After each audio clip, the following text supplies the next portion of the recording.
사랑합니다, 행복님. 오늘도 찾아주셔서 감사합니다. 저는 올해 예순을 바라보는 평범한 주부입니다. 아니, 평범하다는 표현이 맞을까요? 어쩌면 저는 제 인생에서 단 한 번도 평범하게 살아본 적이 없는지도 모르겠습니다. 항상 누군가를 위해, 특히 제 딸 서연이를 위해 살아왔으니까요. 서연이는 제 외동딸입니다. 남편과 저는 결혼한 지 5년 만에 간신히 서연이를 얻었습니다. 당시 저는 35이었고 주변에서는 고령 임신이라며 걱정을 많이 했습니다. 하지만 서연이가 태어나던 그날, 작고 보드라운 손으로 제 손가락을 꽉 쥐었을 때 저는 이 아이를 위해서라면 무엇이든 할 수 있을 것 같았습니다. 그리고 정말로 그렇게 살았습니다. 서연이가 초등학교에 입학하던 날이 기억납니다. 다른 아이들은 엄마 손을 잡고 교문 앞에서 사진을 찍는데 서연이는 제 손을 뿌리치며 혼자 들어가겠다고 했습니다. 저는 속으로 우리 딸 벌써 이렇게 의젓해졌구나 생각하며 뿌듯해했죠. 하지만 그날 오후 담임 선생님께 전화가 왔습니다. 서연이가 수업 시간에 계속 딴짓을 하고 선생님 말씀을 듣지 않는다는 것이었습니다. 저는 깜짝 놀라 학교로 달려갔습니다. 집에서는 그렇게 얌전하고 착한 아이였는데 학교에서는 왜 그럴까? 선생님과 상담을 하고 돌아오는 길, 서연이는 제 손을 꼭 잡으며 말했습니다. 엄마 미안해요. 다음부턴 잘할게요. 그 작은 목소리에 제 가슴이 먹먹해졌습니다. 저는 서연이를 꼭 안아주며 다짐했습니다. 이 아이가 학교 생활을 잘할 수 있도록 내가 더 노력해야겠다. 그날부터 저는 서연이의 학교 생활에 더욱 신경을 쓰기 시작했습니다. 매일 아침 도시락을 싸주고 방과 후에는 학원 스케줄을 관리했습니다. 서연이가 좋아하는 메뉴를 알아내기 위해 매일 다른 반찬을 만들었고 서연이가 공부하는 동안 저는 옆에서 조용히 앉아 있었습니다. 중학교에 올라가면서 서연이는 더욱 바빠졌습니다. 영어 학원, 수학 학원, 피아노 레슨, 미술 학원. 주말에도 쉴 틈이 없었습니다.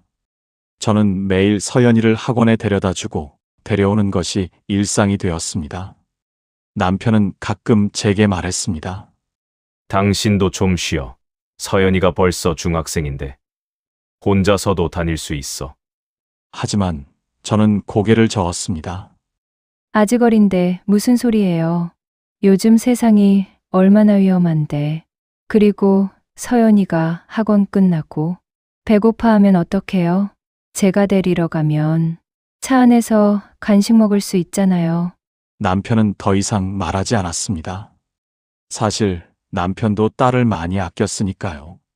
다만 남편은 회사 일이 바빠서 저처럼 서연이에게 모든 시간을 쏟을 수는 없었습니다. 고등학교 입학을 앞두고 저는 서연이가 좋은 학교에 갈 수 있도록 입시 설명회를 다니며 정보를 수집했습니다. 밤늦게까지 입시 카페를 뒤지며 전략을 세웠고 서연이의 내신 관리를 위해 시험 기간에는 제가 직접 문제집을 풀어보며 출제 경향을 파악했습니다. 다행히 서연이는 좋은 고등학교에 합격했습니다. 합격 발표를 보던 날, 서연이는 환하게 웃으며 제게 안겼습니다. 엄마 덕분이야. 고마워. 그 순간만큼은 제가 지금껏 쏟아부은 모든 시간과 노력이 헛되지 않았다고 생각했습니다. 하지만 고등학교 생활은 중학교보다 훨씬 더 힘들었습니다. 서연이는 매일 밤 12시가 넘어서야 잠들었고 주말에도 학원과 스터디 그룹으로 집에 거의 없었습니다. 저는 서연이가 공부하는 동안 야식을 준비하고 피곤해하면 영양제를 챙겨주었습니다. 고3이 되면서 분위기는 더욱 살벌해졌습니다. 서연이는 명문대 진학을 목표로 했고 저도 그 목표를 위해 함께 달렸습니다. 수능 100일 전부터는 제가 직접 수험생 식단을 짜서 매끼 정성껏 준비했고 서연이가 스트레스 받지 않도록 집안 분위기를 항상 조용하고 평화롭게 유지했습니다. 그런데 어느 날 저녁 서연이가 식탁에 앉더니 짜증스러운 표정으로 말했습니다. 엄마 오늘 반찬 별로네. 이거 말고 다른 거 없어? 저는 깜짝 놀랐습니다. 그날 저는 새벽부터 일어나 서연이가 좋아하는 갈비찜을 만들었습니다. 시장에 가서 좋은 고기를 골라 양념에 재웠다가 오랜 시간 공들여 졸였습니다. 서연아, 엄마가 오늘 새벽부터 됐어요, 엄마. 괜히 말했어. 그냥 먹을게. 서연이는 시큰둥한 표정으로 밥을 먹기 시작했습니다. 저는 뭐라 말하지 못하고 그저 바라만 봤습니다. 그날 밤 저는 잠을 이룰 수 없었습니다. 내가 뭘 잘못한 걸까? 아니면 서연이가 수능 스트레스 때문에 그런 걸까? 하지만 그 일은 시작에 불과했습니다. 며칠 뒤 서연이가 학원에서 돌아와 현관문을 벌컥 열며 소리쳤습니다. 엄마, 오늘 왜 30분이나 늦게 왔어요? 친구들이 다 갔잖아요. 미안해. 서연아, 오늘 차가 막혀서. 그럼 일찍 출발하면 되잖아요. 엄마는 집에서 뭐 하는데? 그런 것도 못 챙겨요? 저는 할 말을 잃었습니다. 그날 저는 서연이 수능 원서 접수 때문에 학교에 갔다가 돌아와서 저녁 준비를 하느라 정신이 없었습니다. 게다가 서연이가 좋아하는 빵을 사러 평소보다 더 먼 곳까지 갔다 왔는데 엄마가 오늘 내가 좋아하는 알았어요, 엄마. 다음부턴 제 시간 좀 지켜주세요. 서연이는 방으로 들어가 문을 쾅 닫았습니다. 저는 한참을 현관에 서 있었습니다. 손에는 서연이가 좋아한다던 소보로빵이 들려 있었습니다. 수능이 끝나고 서연이는 다행히 좋은 대학에 합격했습니다. 합격 발표를 보던 날, 저는 서연이보다 더 기뻐하며 눈물을 흘렸습니다. 엄마 왜 울어요? 부끄럽게. 서연이는 민망해하며 제 눈물을 닦아주었습니다. 하지만 그 손길이 어딘가 차갑게 느껴졌습니다. 대학 입학 준비를 하면서 저는 서연이에게 필요한 모든 것을 챙겼습니다. 노트북, 전자사전, 옷, 침구. 서연이가 기숙사에서 불편함 없이 지낼 수 있도록 하나하나 신경 썼습니다. 입학식 날, 서연이를 기숙사까지 데려다 주고 돌아오는 길, 저는 계속 뒤를 돌아봤습니다. 서연이는 친구들과 웃으며 이야기하고 있었습니다. 저를 한 번도 돌아보지 않았습니다. 이제 다 컸구나. 내 손을 떠났구나. 그날 밤, 집은 너무나 조용했습니다. 서연이가 없는 집은 텅 빈 것 같았습니다. 대학생이 된 서연이는 한 달에 한두 번 정도 집에 왔습니다. 올 때마다 저는 서연이가 좋아하는 음식을 잔뜩 준비했습니다. 하지만 서연이는 친구들과의 약속이 있다며 밥만 먹고 금방 나가곤 했습니다. 엄마, 나 금요일에 집 갈게요. 그때 용돈 좀 주세요. 그래. 얼마나 필요해? 응, 50만 원? 50만 원? 그게 엄마, 교재 사야 하고, 친구들이랑 MT도 가야 하고, 옷도 사야 해요. 다른 애들은 부모님이 더 많이 주신대요. 저는 결국 서연이가 원하는 만큼 용돈을 주었습니다. 그런데 이상하게도 서연이는 용돈을 받고 나면 바로 나가버렸습니다. 함께 차라도 한 잔 마시자는 제 제안은 늘 다음에요. 엄마, 약속 시간 늦었어요. 라는 말로 거절당했습니다. 대학교 2학년이 되던 해 서연이에게 남자친구가 생겼습니다. 저는 기쁜 마음으로 그 남자친구를 집에 초대했습니다. 엄마, 그냥 편하게 준비하세요. 걔도 부담스러워할 거예요. 하지만 저는 최선을 다해 준비했습니다. 시장에 가서 좋은 재료를 사왔고 하루 종일 부엌에서 음식을 만들었습니다. 그런데 정작 그날 서연이와 남자친구는 30분만 있다가 나갔습니다. 엄마, 친구들이랑 약속이 있어서요. 음식 맛있어요. 담아갈게요. 서연이는 제가 만든 음식을 몇 가지 담아서 들고 나갔습니다. 저는 가득 차린 식탁을 바라보며 한참을 앉아 있었습니다. 대학교 3학년 여름방학, 서연이가 유학을 가고 싶다고 했습니다. 엄마, 요즘 다들 교환학생 가는데 나만 안 가면 이상하잖아요. 그리고 영어 실력도 늘릴 겸 해서요. 서연아. 그런데 그게 돈이 많이. 엄마, 나 대학 입학할 때 장학금 받았잖아요. 그거로 안 돼요? 그건 내 미래를 위해 저축하려고. 미래를 위해서? 엄마, 유학이 바로 내 미래를 위한 거예요. 다른 애들 부모님들은 다 보내주시는데 왜 우리 엄마만 이래요? 저는 결국 서연이의 유학 비용을 대주었습니다. 제가 모아둔 적금을 깨고 남편에게 사정해서 돈을 마련했습니다. 서연이가 유학을 떠나던 날, 공항에서 저는 눈물을 흘렸습니다. 엄마, 왜 울어요? 1년 후면 돌아와요. 그래도 우리 딸 외국 가면 보고 싶잖아. 엄마, 진짜 제발 그만 울어요. 사람들이 봐요. 서연이는 민망해하며 빨리 들어가고 싶어 했습니다. 1년 동안 서연이와는 주로 메신저로 연락했습니다. 저는 매일 아침 서연이에게 메시지를 보냈습니다. 서연아. 잘 지내니? 밥은 잘 먹고 다니니? 하지만 서연이의 답장은 점점 늦어졌습니다. 처음에는 몇 시간 후에 왔던 답장이 나중에는 며칠씩 걸렸습니다. 어느 날 저는 참지 못하고 전화를 걸었습니다. 하지만 서연이는 전화를 받지 않았습니다. 몇 시간 후 메시지가 왔습니다. 엄마, 나 바빠요. 나중에 연락할게요. 저는 그날 하루 종일 눈물을 흘렸습니다. 1년 후 서연이가 돌아왔습니다. 저는 공항에 마중을 나갔습니다. 서연이는 훨씬 성숙해 보였고 외국에서 지낸 티가 역력했습니다. 엄마, 오랜만이에요. 서연아. 엄마 보고 싶었지? 네. 그런데 엄마, 나 오늘 친구들이랑 약속 있어서 집에는 내일 갈게요. 뭐, 1년 만에 돌아왔는데. 엄마, 1년 동안 못 만난 친구들인데 어쩌라고요? 이해해 주세요. 서연이는 짐만 맡기고 친구들과 떠났습니다. 저는 무거운 짐을 끌고 혼자 집으로 돌아왔습니다.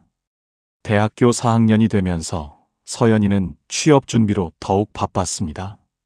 저는 서연이의 자기소개서를 봐주고 면접 준비를 도왔습니다. 밤늦게까지 면접 예상 질문을 찾아보고 답변을 함께 준비했습니다. 다행히 서연이는 좋은 회사에 취직했습니다. 저는 너무 기뻤습니다. 서연아, 축하해. 우리 저녁에 외식하자. 엄마, 미안한데 오늘 회사 선배들이 저녁 사준대요. 다음에 먹어요. 또다시 다음이었습니다. 취직 후 서연이는 더욱 바빠졌습니다. 회식도 잦고 야근도 많았습니다. 저는 서연이를 위해 반찬을 만들어 회사 근처까지 가져다 주곤 했습니다. 엄마, 회사까지 왜 와요? 그냥 집에 있으면 되잖아요. 서연아. 내가 바빠서 제대로 못 먹을까봐 엄마가. 엄마, 나 혼자서도 잘 먹어요. 그리고 회사 사람들한테 창피하니까 다음부턴 오지 마세요. 저는 그날 집에 돌아와 한참을 울었습니다. 그로부터 2년 후 서연이가 결혼하겠다고 했습니다. 상대는 회사 선배였습니다. 엄마, 이번 주말에 양가 상견례 할 거예요. 그래. 알았어. 엄마가 잘 준비할게. 상견례 날, 저는 최선을 다해 준비했습니다. 좋은 한복을 맞춰 입고 예물도 정성껏 준비했습니다. 하지만 상견례 자리에서 신랑 어머니가 말했습니다. 아이고, 사돈께서 한복을 입으셨네요. 요즘은 다들 정장 입던데. 저는 얼굴이 화끈거렸습니다. 서연이는 창피한 듯 고개를 숙였습니다. 결혼 준비 과정에서 저는 서연이를 최대한 도우려 했습니다. 예식장 알아보고, 청첩장 문구 고르고, 하객 리스트 정리하고. 하지만 서연이는 늘 제 의견을 무시했습니다. 엄마, 요즘 그런 식으로 안 해요. 엄마, 그건 너무 구식이에요. 엄마, 그냥 제가 알아서 할게요. 결혼식 날, 저는 혼자 구석에 앉아 있었습니다. 신랑 쪽 하객들은 화려하고 많았지만 우리 쪽은 한산했습니다. 서연이는 신랑과 함께 하객들에게 인사하느라 바빴고 저를 돌아보지 않았습니다. 결혼식이 끝나고 서연이가 떠나기 전에 저는 서연이를 꼭 안았습니다. 서연아, 엄마가 항상 내 편이라는 거 알지? 네. 엄마 알아요. 그런데 지금 빨리 가야 해요. 비행기 시간이. 서연이는 제 품에서 빠져나가 떠났습니다. 결혼 후 서연이는 더욱 바빴습니다. 저는 가끔 서연이에게 전화했지만 서연이는 늘 바쁘다며 빨리 끊었습니다. 엄마, 나 지금 회사에요. 엄마, 지금 장 보러 가야 해요. 엄마, 남편이랑 외출 준비 중이에요. 늘 바빴습니다. 1년 후 서연이가 임신했다는 소식을 들었습니다. 저는 너무 기뻐서 당장 달려가고 싶었지만 서연이는 괜찮다며 오지 말라고 했습니다. 엄마, 아직 초기라 불안정해요. 나중에 안정되면 오세요. 그래도 엄마가 지금 가서 엄마, 진짜 괜찮아요. 남편이 다 챙겨줘요. 저는 서운했지만 참았습니다. 출산일이 다가오자 저는 매일 서연이에게 연락했습니다. 서연아, 엄마가 가서 도와줄까? 엄마, 산후조리원 가기로 했어요. 그래도 엄마가 엄마, 산후조리원에서 다 해줘요. 엄마는 나중에 집에 왔을 때 도와주세요. 출산 후 서연이는 산후조리원에서 2주를 보냈습니다. 저는 면회를 가고 싶었지만 서연이는 면회 시간이 짧다며 오지 말라고 했습니다. 엄마, 괜히 멀리서 오지 마세요. 제가 퇴소할 때 바로 집으로 갈게요. 결국 저는 손녀를 보지 못한 채 서연이가 집으로 돌아오기를 기다렸습니다. 서연이가 집으로 돌아온 날, 저는 설레는 마음으로 서연이 집을 찾아갔습니다. 손녀를 보는 순간 제 눈에서 눈물이 흘렀습니다. 엄마, 왜 또 울어요? 우리 서연이가 엄마가 됐네. 저는 서연이를 도우려 며칠간 머물렀습니다. 설거지를 하고 청소를 하고 밥을 해주었습니다. 하지만 서연이는 제가 하는 모든 일에 불만이었습니다. 엄마, 설거지는 식기세척기 돌릴 거예요. 엄마, 청소는 로봇 청소기가 해요. 엄마, 밥은 제가 먹고 싶은 걸로 시켜 먹을게요. 일주일 후 서연이가 말했습니다. 엄마, 이제 괜찮으니까 집에 가세요. 남편이랑 제가 잘할게요. 서연아, 그래도 아직 엄마, 저희 부부만의 시간도 필요해요. 이해해 주세요. 저는 짐을 싸서 집으로 돌아왔습니다. 그 후로 몇 달간 저는 서연이를 보지 못했습니다. 전화를 해도 서연이는 늘 바빴습니다. 엄마, 아기 재우느라 바빠요. 엄마, 지금 수유 시간이에요. 엄마, 나중에 전화할게요.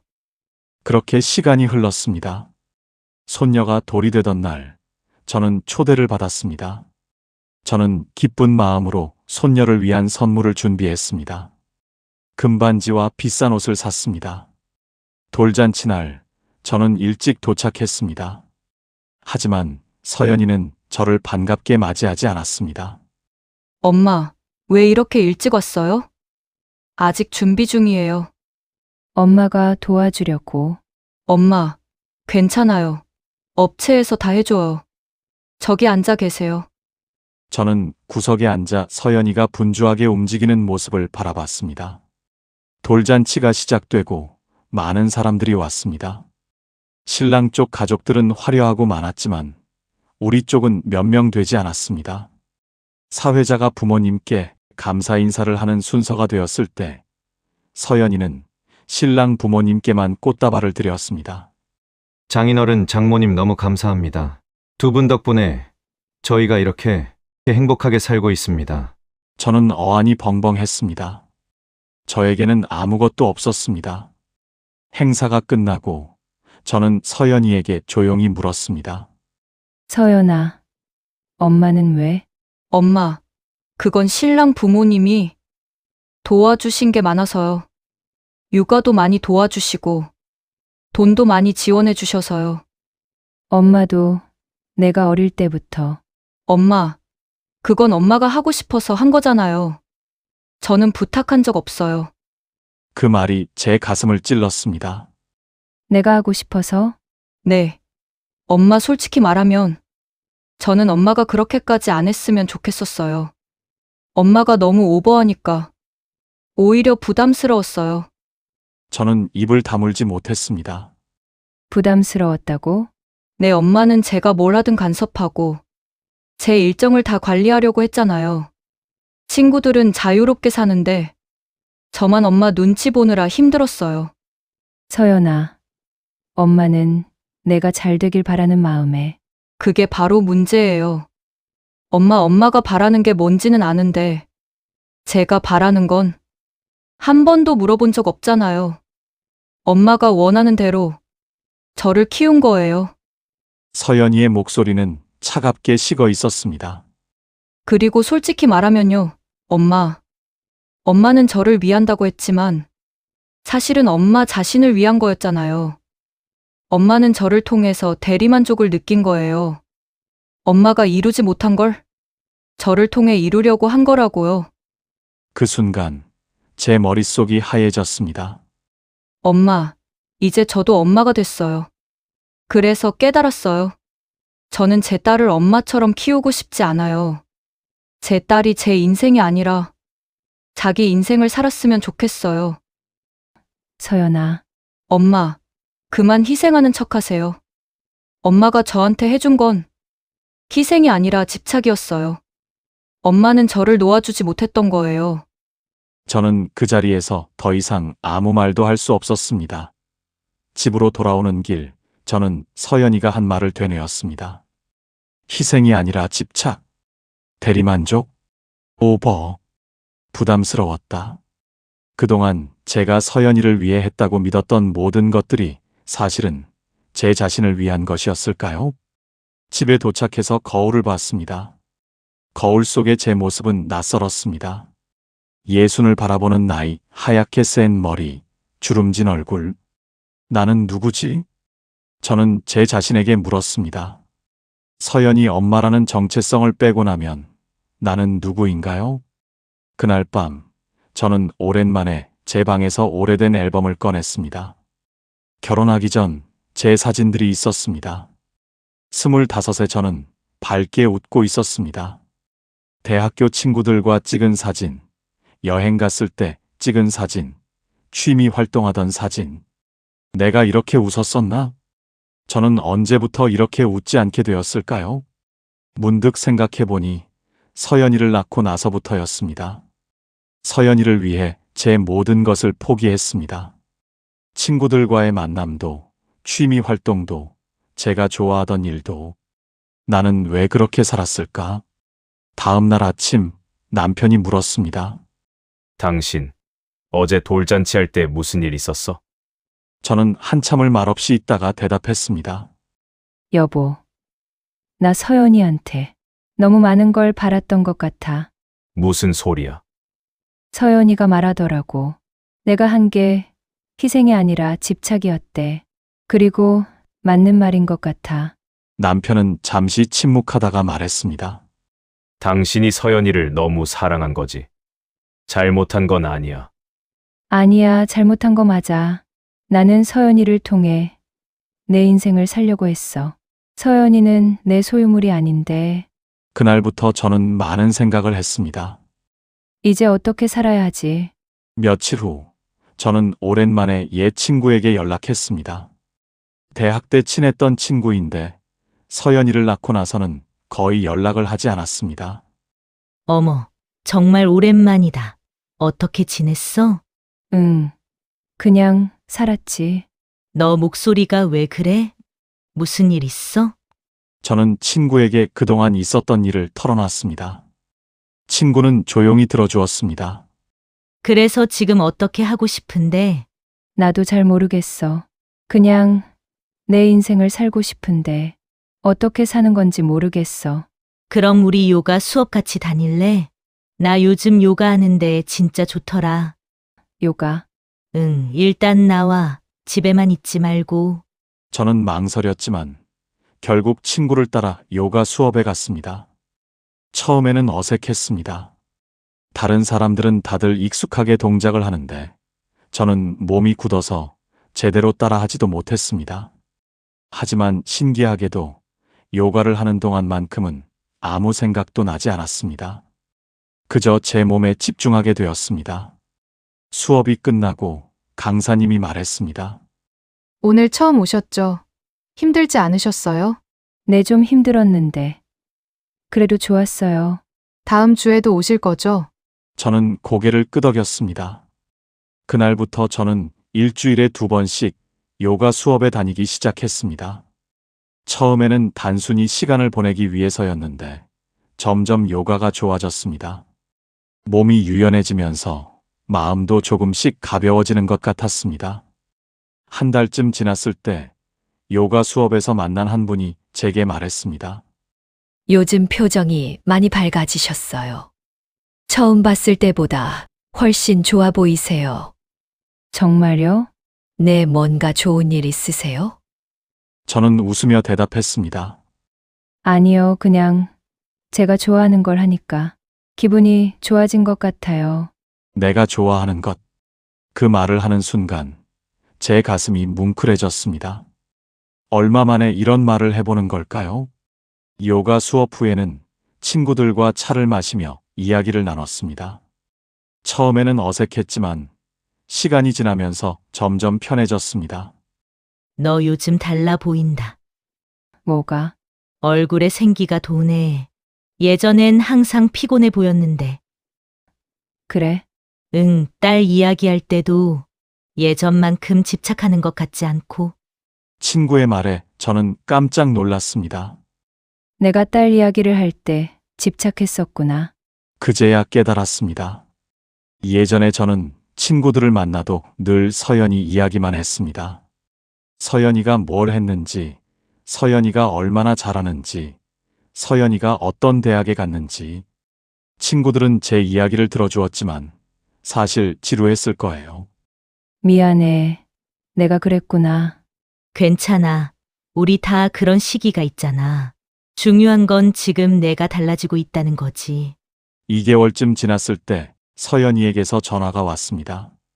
엄마, 추석 때 우리 집으로 오세요. 응. 알았어. 엄마, 그리고 명절 음식은 제가 준비할게요.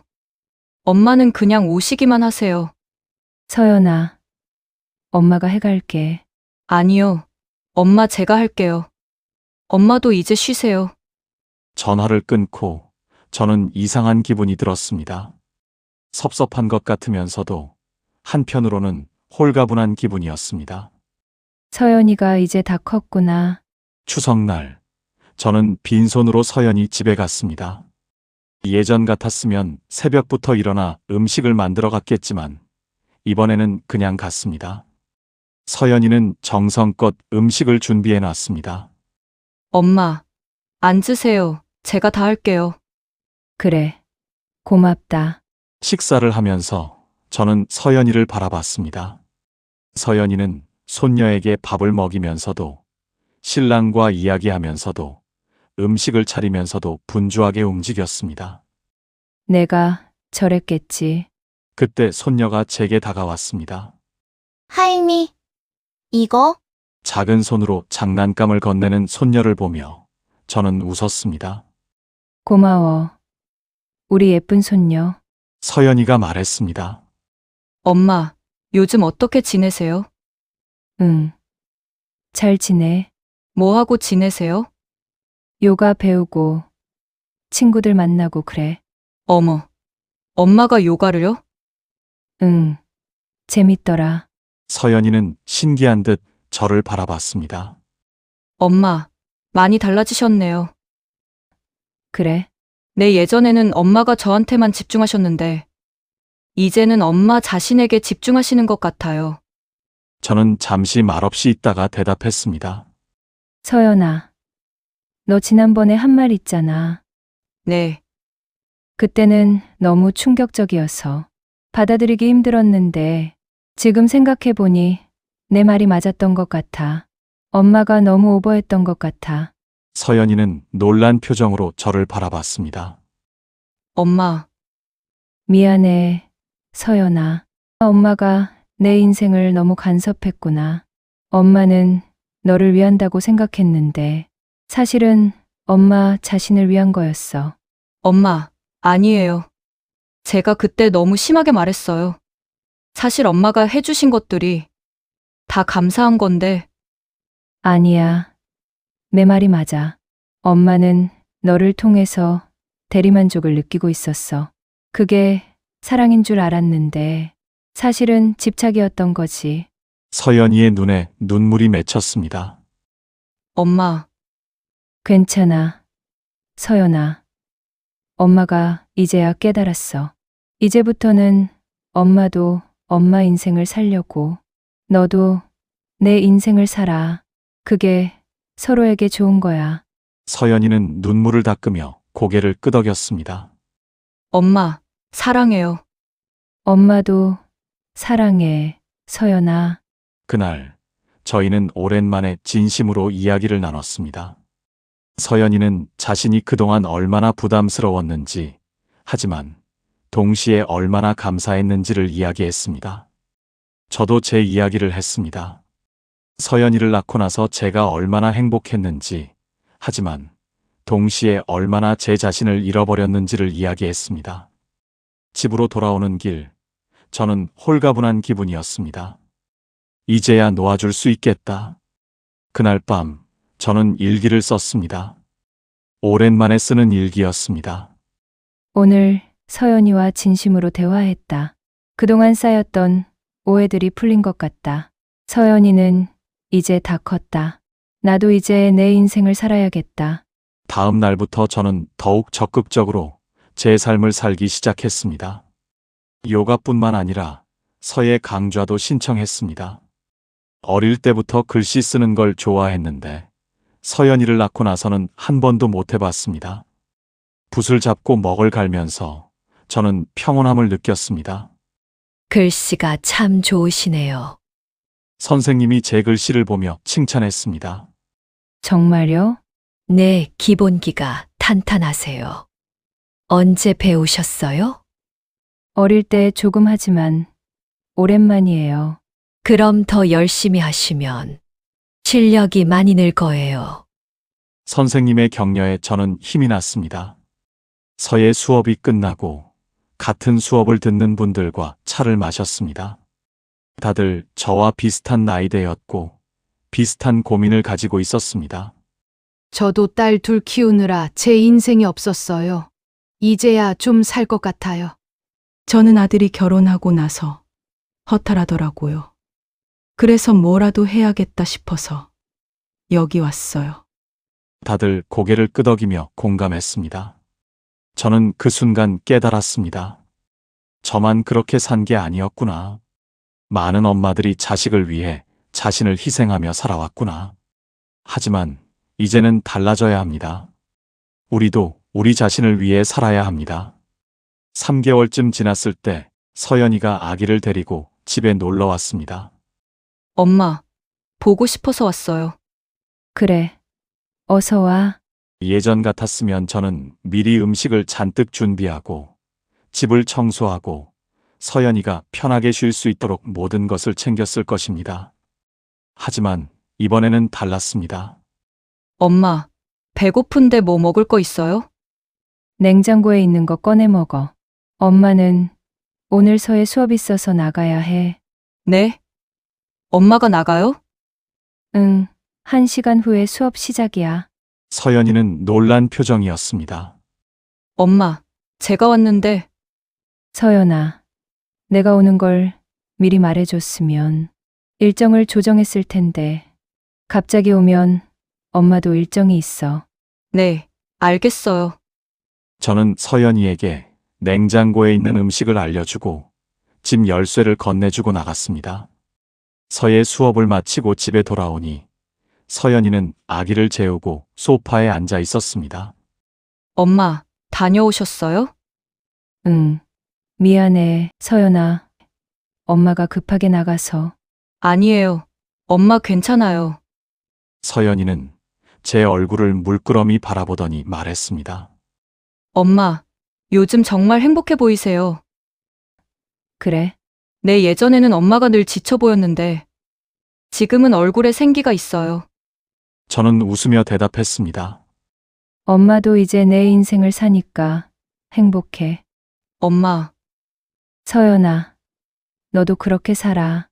딸을 위해서만 사는 게 아니라 너 자신을 위해서도 살아야 해. 그게 딸한테도 좋은 거야. 서연이는 고개를 끄덕였습니다. 네. 엄마 알겠어요. 그날 저녁 저희는 함께 저녁을 먹었습니다. 제가 만든 음식이 아니라 배달 음식이었지만 그래도 즐거웠습니다. 엄마, 이제 저한테 전화하실 때도 예전처럼 매일 안 하셔도 돼요. 응. 알아. 엄마도 바빠. 서연이는 웃으며 말했습니다. 엄마가 바쁘다는 말을 듣게 될 줄은 몰랐어요. 엄마도 사람인데 바쁠 수도 있지. 그날 밤 서연이는 제 방에서 잤습니다. 자기 전에 서연이가 말했습니다. 엄마, 오늘 너무 좋았어요. 뭐가? 엄마가 저한테만 집중하지 않으시니까 오히려 더 편했어요. 예전에는 엄마가 너무 저를 챙기려고 하셔서 부담스러웠는데 이제는 그냥 딸로서 엄마를 만날 수 있는 것 같아요. 저는 서연이의 머리를 쓰다듬으며 말했습니다. 엄마도 그래. 이제야 너를 제대로 사랑하는 것 같아. 엄마, 잘 자.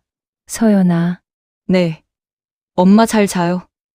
6개월이 지난 지금 저는 완전히 다른 사람이 되었습니다.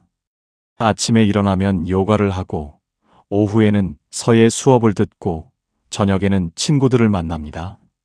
주말에는 등산 동호회에 가입해서 산을 오릅니다.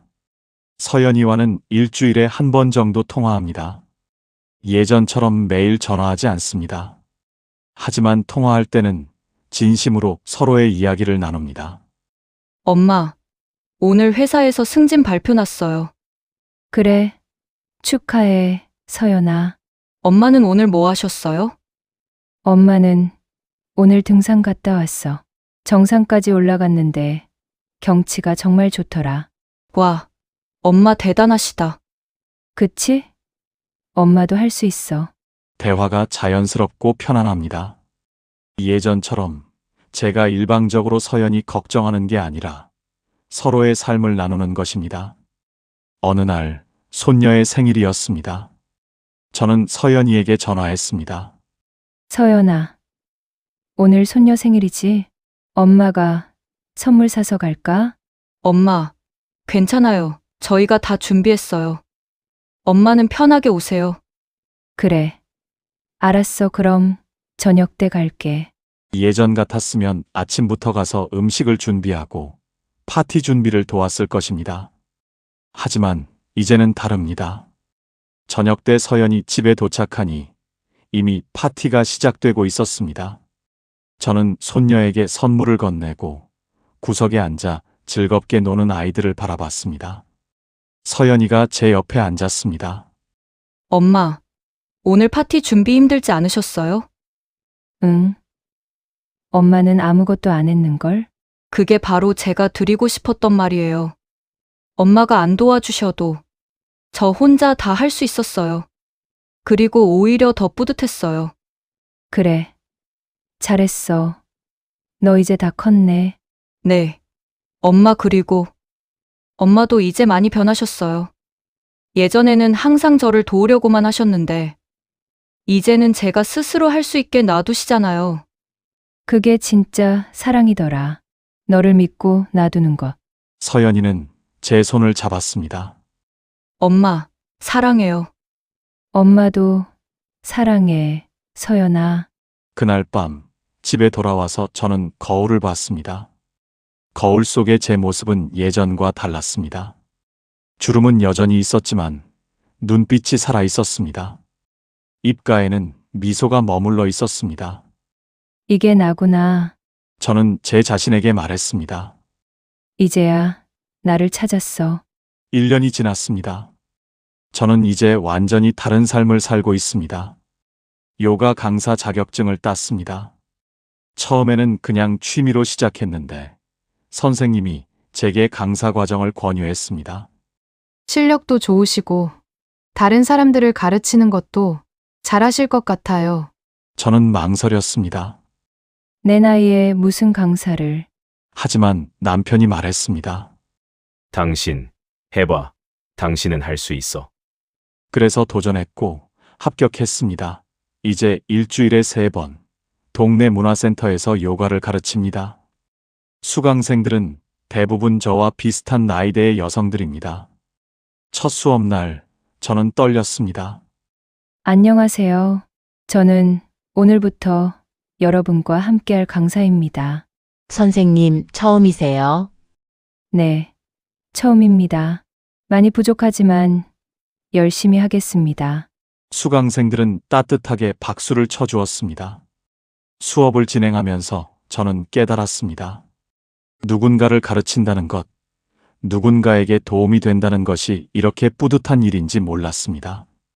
수업이 끝나고 한 수강생이 제게 다가왔습니다. 선생님, 오늘 수업 너무 좋았어요.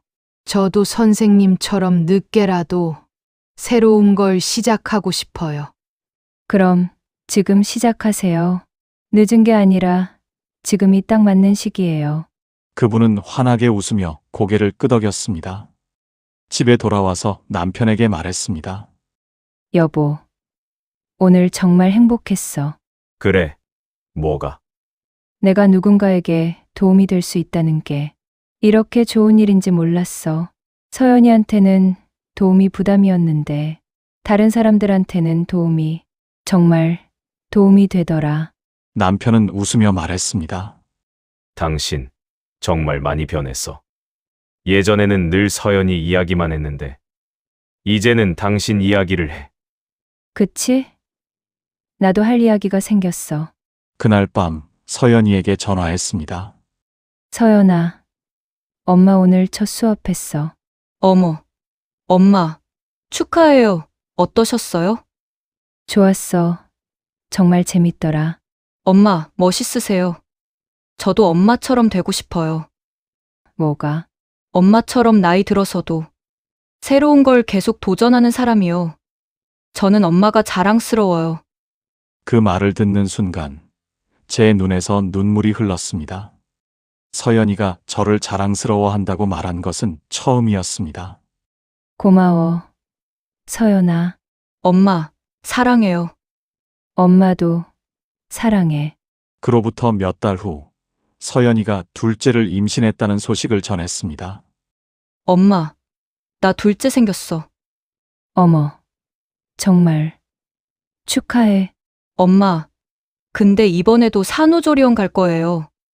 엄마는 편하게 계세요. 그래. 알았어. 내가 편한 대로 해. 예전 같았으면 제가 가서 도와주겠다고 했을 것입니다. 하지만 이제는 다릅니다. 서연이가 스스로 선택하고 스스로 해결하도록 놔둡니다. 엄마, 그런데 괜찮으세요? 섭섭하지 않으세요? 왜 섭섭해? 내가 알아서 잘하는데. 엄마 예전 같았으면 엄마가 오시겠다고 하셨을 것 같아서요. 예전에 엄마는 그랬겠지. 하지만 지금의 엄마는 달라.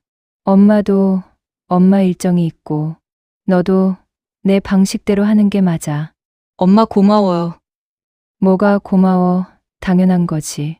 출산일이 가까워지자 서연이는 가끔 불안해하며 전화했습니다. 엄마, 둘째 나오면 괜찮을까요? 첫째도 아직 어린데. 괜찮아. 너 잘할 수 있어. 엄마는 저 하나 키우시면서 힘들지 않으셨어요? 힘들었지. 하지만 너는 엄마보다 훨씬 잘할 거야. 정말요? 그럼 엄마는 너를 믿어. 예전에는 제가 모든 걸 해결해 주려고 했다면 이제는 서연이를 믿고 응원합니다. 출산 후 서연이는 산후조리원에서 지냈습니다. 저는 일주일에 한 번 정도 면회를 갔습니다.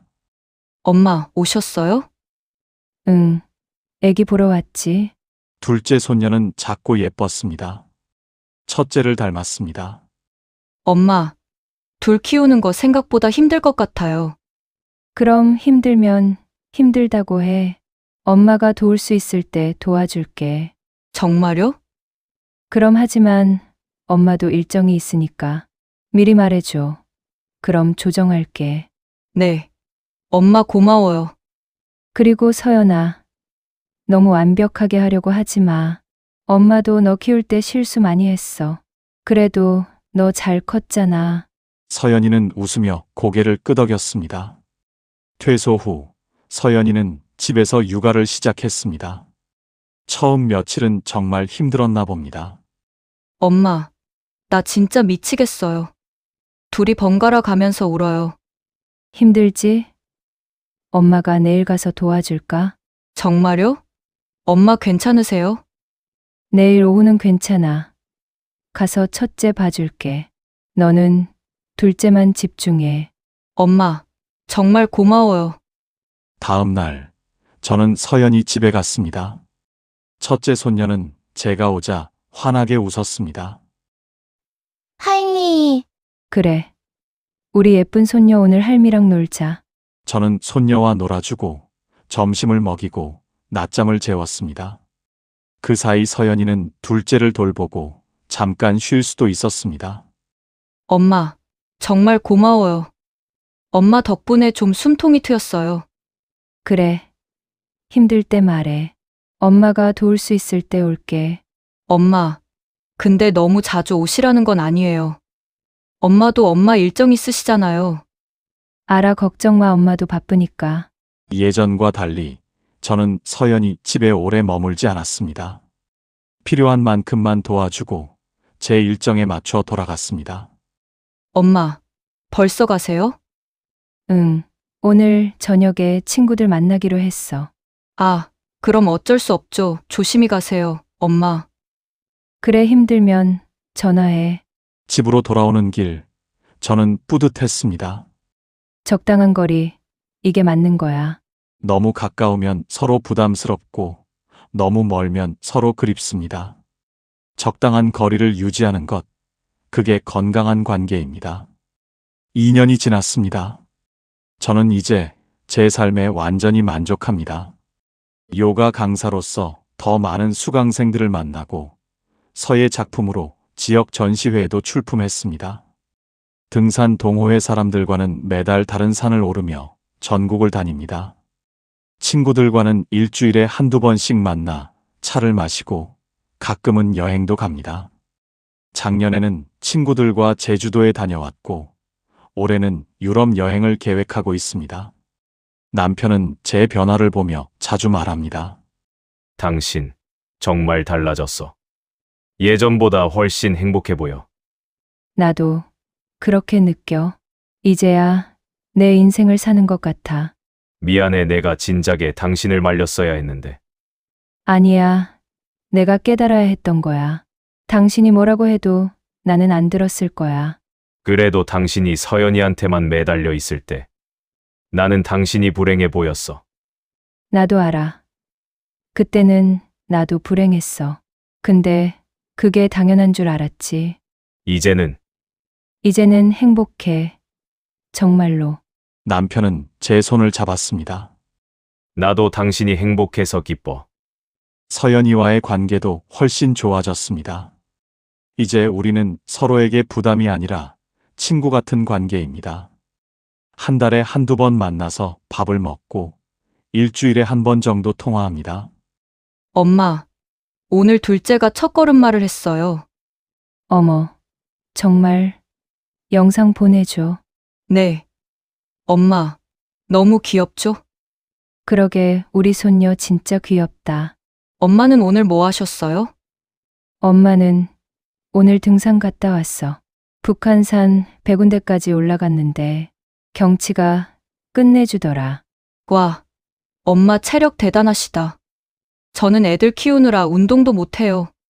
시간 나면 엄마가 애들 봐줄 테니까 가끔 운동하러 가. 정말요? 고마워요, 엄마. 그럼 엄마 일정 맞춰서 미리 말해줘. 서연이는 이제 저에게 부담 없이 부탁합니다. 그리고 저도 제 일정에 맞춰 도와줍니다.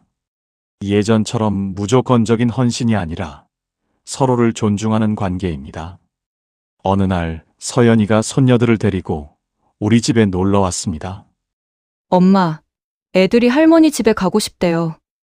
그래. 어서 와. 손녀들은 제 집에서 즐겁게 놀았습니다. 저는 손녀들과 함께 놀아주고 간식을 먹였습니다. 서연이는 그 사이 소파에 앉아 쉬었습니다. 엄마, 저 좀 누워도 돼요? 너무 피곤해요. 그럼 푹 쉬어. 서연이는 소파에 누워 잠이 들었습니다. 저는 손녀들과 놀면서 서연이를 바라봤습니다. 고생이 많구나. 우리 딸. 하지만 이제 저는 서연이의 삶에 무리하게 개입하지 않습니다. 서연이가 도움을 요청하면 도와주고 그렇지 않으면 지켜봅니다. 1시간쯤 지나 서연이가 깼습니다. 어머, 제가 잠들었네요. 죄송해요. 엄마. 괜찮아, 피곤했구나. 네, 요즘 둘째가 밤에 자주 깨서 잠을 제대로 못 잤어요. 힘들겠다. 그럴 땐 남편한테 좀 맡기고 너도 쉬어야지. 남편도 회사 일로 바빠서요. 그래도 육아는 둘이 하는 거야. 너 혼자 다 하려고 하지 마. 네, 알겠어요. 서연이는 제 말에 고개를 끄덕였습니다. 저녁을 먹고 서연이는 아이들을 데리고 돌아갔습니다. 엄마, 오늘 정말 고마웠어요. 덕분에 좀 쉬었어요. 그래. 다음에 또 와. 네. 엄마 사랑해요. 엄마도 사랑해. 서연이가 떠나고 남편이 말했습니다. 당신, 손녀들 보니까 좋지. 그럼 너무 예뻐. 그래도 예전처럼. 매일 보고 싶다고 하지는 않네. 응. 가끔 보니까 더 반갑고 좋더라. 매일 보면 힘들 것 같아. 남편은 웃으며 고개를 끄덕였습니다. 어느 봄날 제 요가 수강생 중 한 분이 수업 후에 제게 다가왔습니다. 선생님, 상담 좀 해도 될까요? 그럼요. 무슨 일이세요? 저도 딸이 있는데요. 요즘 딸과의 관계가 너무 힘들어요. 제가 뭘 해줘도 딸이 싫어하고 저를 피하는 것 같아요. 그 말을 듣는 순간 예전의 제 모습이 떠올랐습니다. 딸을 위해서 많이 하시나 봐요. 내 딸이 좋아할까 싶어서 이것저것 다 해주는데 오히려 부담스러워하는 것 같아요. 혹시 딸이 원하는 걸 물어보신 적 있으세요? 아니요. 제가 알아서 해줬어요. 그게 문제일 수도 있어요. 저는 그분에게 제 이야기를 들려줬습니다. 제가 어떻게 서연이에게 집착했는지, 어떻게 깨달았는지, 어떻게 변했는지. 그분은 눈물을 흘리며 들었습니다. 저도 그랬던 것 같아요. 딸을 사랑한다고 생각했는데 사실은 제 욕심이었던 거네요. 지금이라도 늦지 않았어요. 이제부터라도 딸을 놓아주세요. 그리고 당신 자신을 위해 사세요. 근데 제가 뭘 해야 할지 모르겠어요. 딸을 위해 사는 것만 생각했지. 제 자신을 위해서는 생각해 본 적이 없어요. 그럼 지금부터 찾으세요. 당신이 하고 싶은 게 뭔지 천천히 찾아가면 돼요. 선생님처럼 저도 할 수 있을까요? 물론이에요. 늦은 게 아니에요. 지금이 딱 맞는 시기예요. 그분은 고마워하며 돌아갔습니다. 집에 돌아와서 저는 생각했습니다. 나만 그렇게 산 게 아니었구나. 많은 엄마들이 자식을 위해 자신을 희생하며 살아갑니다. 그게 사랑이라고 믿으면서. 하지만 진정한 사랑은 희생이 아닙니다. 진정한 사랑은 서로를 존중하고 서로의 행복을 응원하는 것입니다. 그리고 무엇보다 자신이 먼저 행복해야 합니다. 행복한 엄마가 행복한 자식을 키울 수 있습니다. 3년이 지난 지금입니다. 저는 60이 되었습니다. 예전 같았으면 이젠 늙었다고 생각했을 나이지만 지금의 저는 이제 시작이다라고 생각합니다. 요가 강사로서 더 많은 사람들을 만나고 제 경험을 나누고 있습니다. 최근에는 늦깎이 인생이라는 제목으로 수필을 쓰기 시작했습니다. 제 이야기를 글로 남기고 싶었습니다.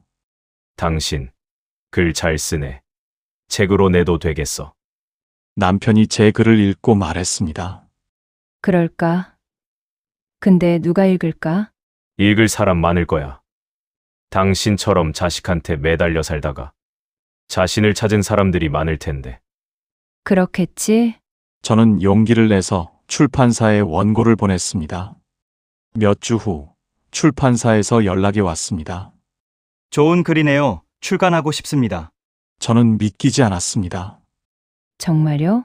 네, 많은 분들이 공감할 수 있는 내용이에요. 제 책이 출간되었습니다. 서점에 제 책이 놓인 것을 보았을 때 제 눈에서 눈물이 흘렀습니다. 내가 책을 냈구나. 서연이는 제 책을 읽고 전화했습니다. 엄마 이 책 읽고 울었어요. 그래. 네, 제가 엄마한테 얼마나 못됐는지 알겠어요. 미안해요, 엄마. 아니야. 서연아, 내 잘못이 아니야.